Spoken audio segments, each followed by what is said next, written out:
Iran has said today that Tehran is ready for nuclear verification, insisting Iran is not seeking nuclear weapons.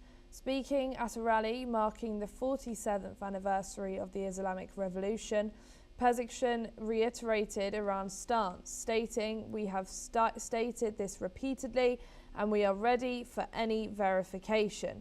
He has also criticised the United States and Europe for creating a high wall of mistrust, preventing successful nuclear talks. Furthermore, Pezeshkian emphasised that Iran will not bow to excessive Western demands, but is committed to promoting regional peace.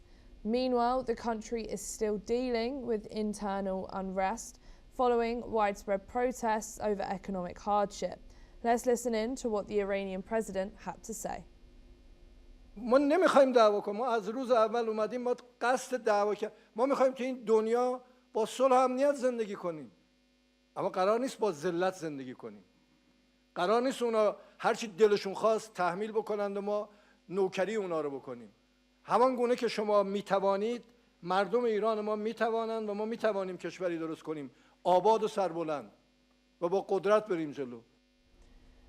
We are now being joined by Mohammed Osman, who's a Middle East expert, joining us from Cairo. Thank you so much for joining us here today on NewsX World.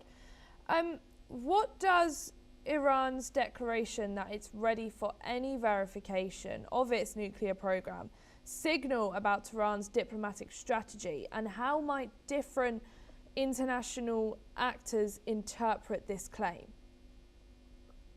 Thank you for having me, Ellie.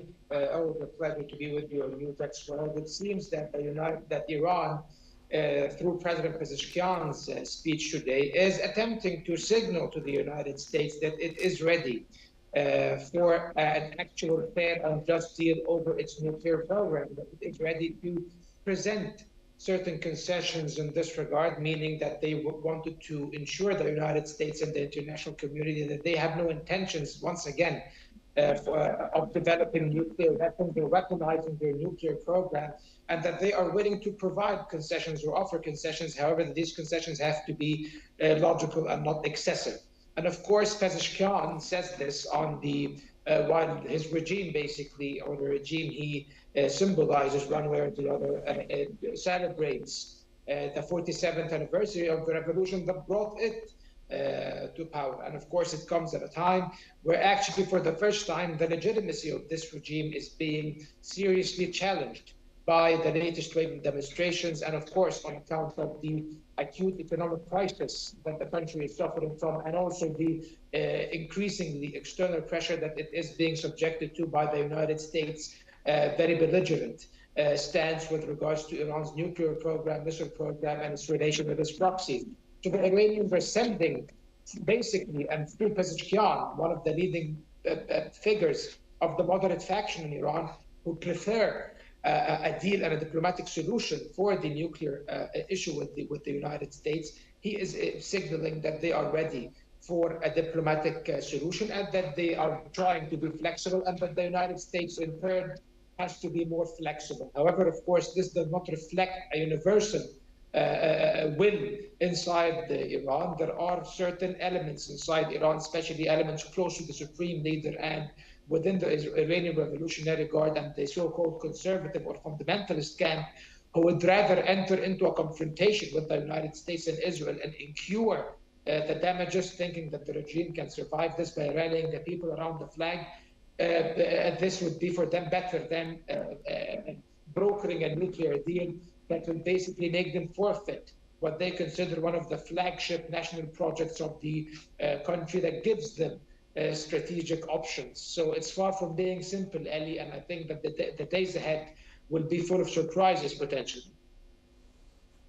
And given long-standing concerns over Iran's nuclear capabilities, how credible is Tehran's insistence that it is not seeking nuclear weapons?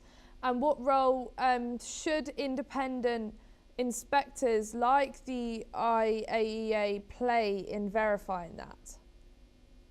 Of course, by virtue of international law, any country that has a nuclear facility and is a member of the NPT and is a member of the International Atomic Energy agency has to subject its nuclear facilities and establishments to international scrutiny. This is part of the law.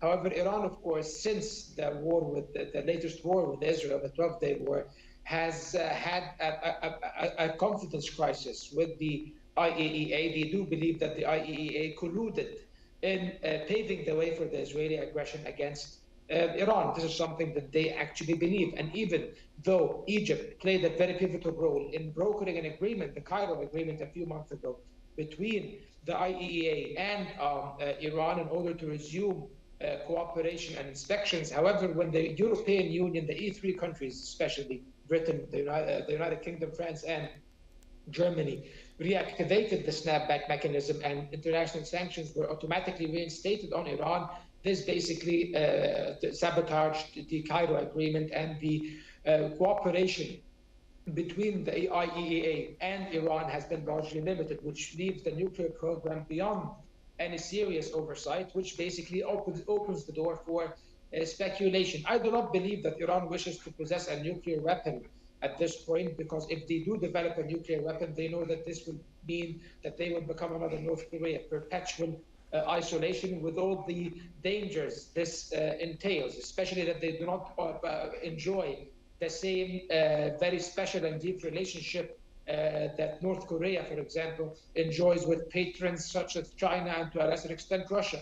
The alliance and the relationship between Iran and Russia and China, its dynamics is very different from that of North Korea at the end of the day. And North Korea, of course, is far from a model to aspire to. The Iranians do not really want to develop a nuclear warhead at this point, but they do want to retain the capability to develop one in case they have to at some point. And they do possess most of those capabilities. And this is what is causing all the anxiety with the United States and Israel. And unfortunately, so far, we do not see any indicators that a workable agreement is on the table between the United States and Iran. And Netanyahu's visit to the United States will definitely serve to complicate matters even further, making the option of war even more plausible than before, Ellie. Thank you. Don't go too far, Mohammed, as we will be back with you very shortly.